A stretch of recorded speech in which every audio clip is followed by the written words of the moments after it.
Hi, I'm Alejandra Garcia. I'm from Section B, and I'm going to present you the second assignment, which is about Queen Elizabeth I. Okay, so she was also known as the Queen Virgin. Her kingdom lasted 44 years, and it was also known as the Golden Era in England. Now, Queen Elizabeth I, with all of her charisma, she never gets married. And this is one of the biggest questions that mark her kingdom and history. Why she didn't get married? Well, I know the answer, and it's because she has psychological problems. Now I'm going to present you her story, and you could analyze and would not have a doubt about it.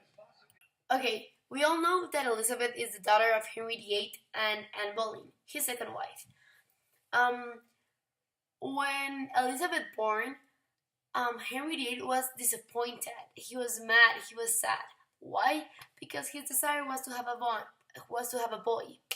Um, but he was not the only one who was disappointed. Anne was also. When Elizabeth born in September the 7th of 1533, they decided to try again and try again and try again. But as an obvious thing, it didn't happen. She didn't give him a son. Um, Now, in 1536, she was accused of adultery with 5 men and incest with her brother. So they decided to put her in a tower. As an obvious thing, the 5 men were guilty and killed. But Henry VIII wanted to punish the queen. How? By executing her. Um, When Elizabeth was 13 years old, her dad died. This means that she has to live with the company of Catalina Parr, who was her last wife. Um, Catalina get married as soon as possible with a close friend named Thomas Seymour, who abuses Elizabeth. Now that you know the story, let's analyze a little bit. As you may know, Henry VIII killed Anne because of adultery and incest. When you grew up without a mom, or at least your real mom, you'll have the curiosity of what happened to her, why she's dead. Also, you're growing up, you have a lot of questions of, like, for example, why your dad gets married with a lot of women, and they will answer you because only a man can be the king. Why? Because the decreases of the kingdom need and said that they have to have a strong leader, and the guy is the only one who has those characteristics. Obviously, this is the beliefs or this is like one of the principal beliefs that the royal families had. This gave me the result that she was scared of getting married. Why? Imagine having a dad who had married 6 times, or trust them.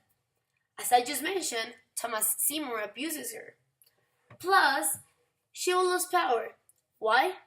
Because, as I just mentioned, in this era, the men were superior than women, and she didn't want to take the risk of choosing a dominant man who pretend to control her and her decisions about England's destiny.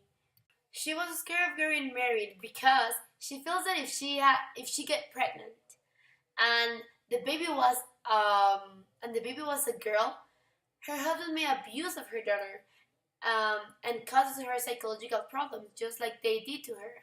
Also, she was scared because she thought that just like her mom, she could never have a boy, and this means that her kingdom will end. Just like I just mentioned, um, she didn't want to take the risk, and she feels safety without a man in her life, and she believes that she can be an independent person.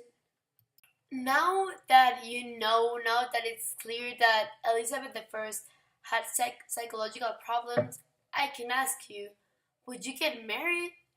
I mean, at least I wouldn't get married. I mean, I wouldn't. I can't. Elizabeth I was a great example of independency because it was the only way she felt safety, and this made her independent. She also learned how to be a secure woman who wanted to reign alone England. And big impact in history and in England. How do I know it caused a big impact in England?